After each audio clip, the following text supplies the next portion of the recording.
welcome to another one of my videos.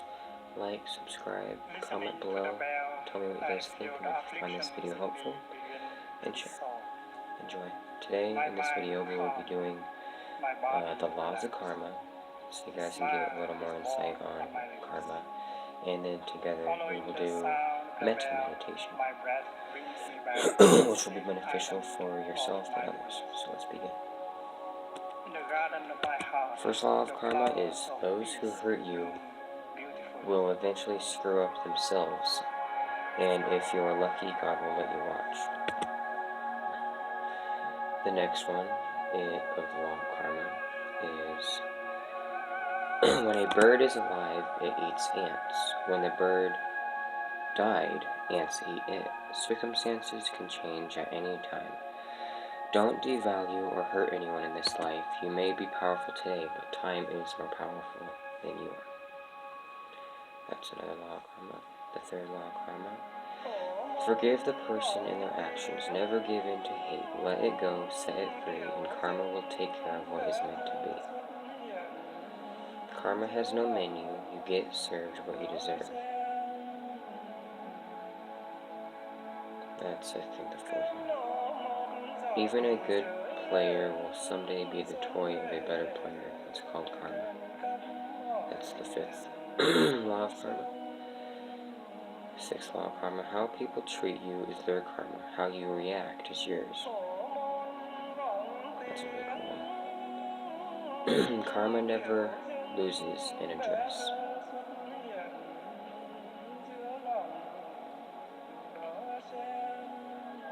Karma cleanse. Be grateful, act with love, check your motives, watch your attitude, and forgive. Best to, good to forget, best to forgive. You have to go through the worst to get the best. Do good and good will come for you. And now we will go over by Thich Nhat Hanh, a Zen Buddhist monk. A metta meditation. May we be free from fear. When we are in the grips of fear, we close down and can't be compassionate or generous. To love others, we first have to be loving and gentle with ourselves. This meditation helps us first to accept ourselves, including our suffering and happiness at the same time, and when we able to wish others well. Metta means loving kindness, mindfulness, kindfulness. We begin this with an aspiration such as, may I be free from fear. We look deeply with all our being to understand ourselves. Then we can begin to wish others well. May he or she be free from fear. May they be free from fear. We don't just repeat the words or imitate others or strive after some ideal. We don't just say like a parrot, I love myself, I love all beings. We have to put our heart into it. When we practice, we observe how much peace, happiness, and lightlessness we already have. We notice whether we are anxious about accidents or misfortunes and how much fear or worry is already in us. As we become aware of the feelings inside, our self-understanding deepens. We see how our fear contributes to our unhappiness and see the value of loving ourselves and cultivating a heart of compassion that benefits yourself and others. Metta practice. This meditation is adapted from the Visuddhimagga, the Path of Purification by Bodhisattva, a 5th century systemation of the Buddha's teachings.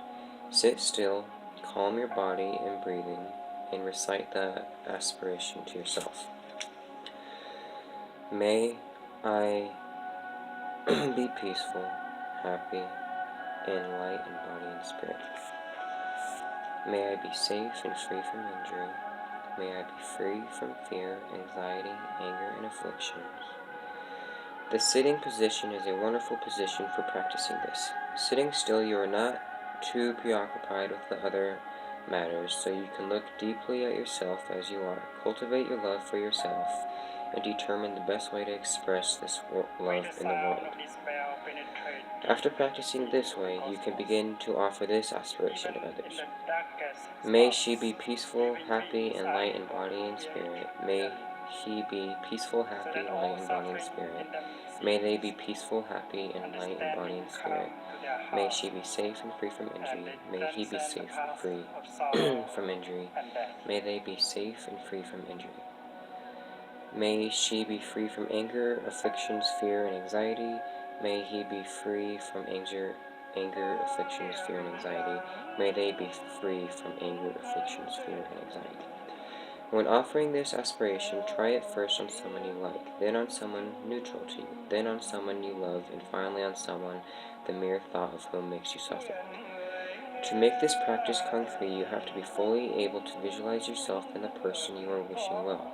According to the Buddha, a human being is made of 5 elements called skandhas in Sanskrit. These skandhas are form, feelings, perceptions, mental formations, and consciousness. In a way, you are the surveyor, and these elements are your territory. Begin metta practice by looking deeply into your body. Ask some questions. How is my body in this moment? How was it in the past? How will it be in the future? Later, when you meditate on someone you like, someone neutral to you, someone you love or hate, you also begin to look at the person's physical aspects. Breathing in and out, visualize his face, his way of walking, sitting, talking, heart, lungs, kidneys, and organs in his body. Take as much time as you need to bring these details into awareness, but also start with yourself. When you see your own 5 skandhas clearly, understanding and love arises naturally, and you know what to do and what not to do. Observe your feelings, whether they are pleasant, unpleasant, or neutral. Feelings flow in us like a river, and each feeling is a drop of water in that river. Look into the river of your feelings and see how each feeling came to be. See what has been preventing you from being happy, and do your best to transform those things. Practice touching the wondrous, refreshing, and healing elements. Doing so, you become better, stronger, and able to love yourself and others. Cultivating this helps merit for others, and cultivating stuff, these practices and thoughts help in the long run in so many other ways. The Buddha observed the person who suffers most in the world is the person who has many wrong perceptions, and the most of our perceptions are erroneous. You see a snake in the dark and you panic, but when your friend shines a light on it, you see that it is only a rope. You have to know which wrong perceptions cause suffering. Love meditation helps you learn to look with clarity and serenity so as to improve the way you perceive. Next, observe your mental formations, the ideas and tendencies within you to lead you to speak and act as you do. Notice how you are influenced by your individual consciousness and also by the collective consciousness of your family, ancestors, and society. Finally, look at your consciousness. According to the Buddhism, consciousness is like a field with every possible kind of seed in it.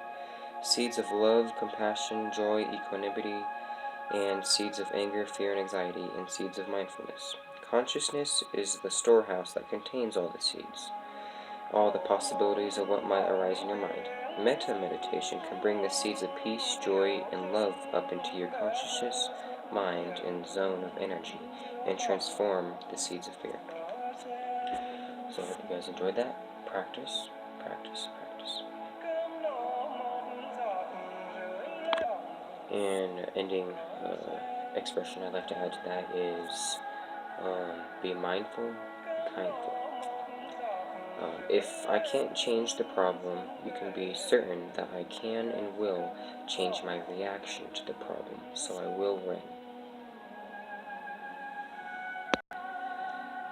Towards the end of this video, I would also like to share and mindfully read off the section of happiness by the Buddha in the Dhammapada verses. And then we will do some metta meditation at the end together. 197.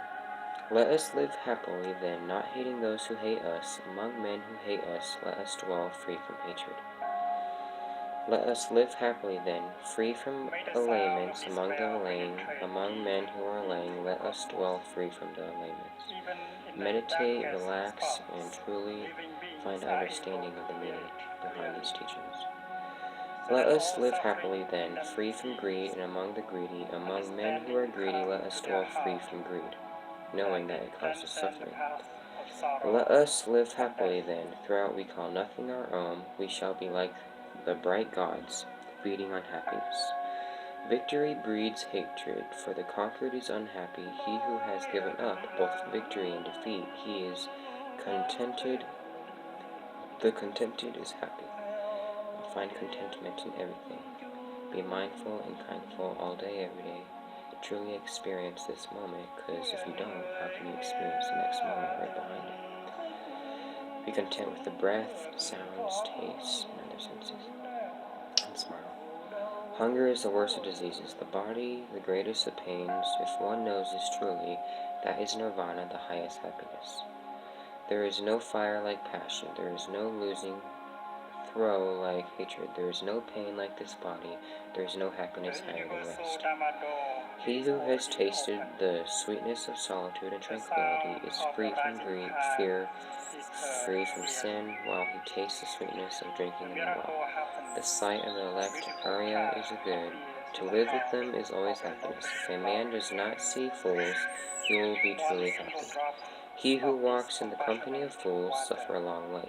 Company with fools, as with an enemy, is always painful. Company with the wise is pleasure, like meeting with kind folk. Therefore one ought to follow the wise, the intelligent, the learned, the much enduring, the dutiful, the elect. One ought to follow a good and wise man, as the moon follows the path of the stars. Now for the metta meditation, focus on your breathing, how your stomach, ribs, chest, solar plexus, anterior, serratus anterior, rises and falls. And you can repeat this metta meditation as many times as you want, as long as it takes you to truly practice it from the bottom of your heart, and your thoughts do create reality, so it will affect you and others in daily life in every moment, either being there physically or spiritually. And start with 5 minutes, increase to 10, 15, 20, 25, 30, etc. until you're completely relaxed in body and mind, body and seat. Namaste. Following the sound of the bell.